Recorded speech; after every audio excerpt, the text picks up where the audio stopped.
வணக்கம் அன்பர்களே. இது லதா ரஜினிகாந்த் தன் சொந்த குரலில் பாடிய பாடல்களை குறித்த பதிவு. இவர் பாடிய முதல் திரைப்பாடல் டிக் டிக் டிக் என்ற படத்தில் இடம்பெற்ற நேற்று இந்த நேரம்.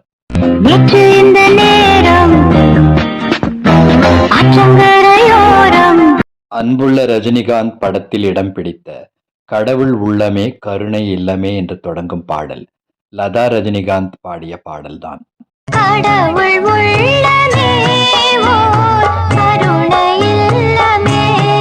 இனி வருவது வள்ளி என்ற படத்தில் லதா ரஜினிகாந்த் மனோ மற்றும் ரஜினிகாந்தோடு இணைந்த பாடல்.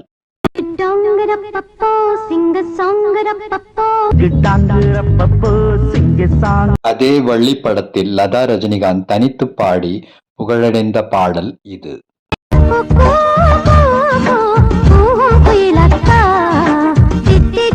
ரஜினிகாந்தின் மகள் சௌந்தர்யா ரஜினிகாந்த் இயக்கிய படம் கோச்சடையான்.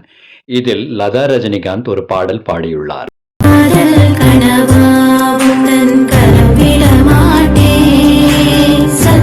இதுபோன்ற பதிவுகளை தொடர்ந்து காண இணைந்திருங்கள் என் காணொளிகளோடு. நன்றி, வணக்கம். வெல்க தமிழ்.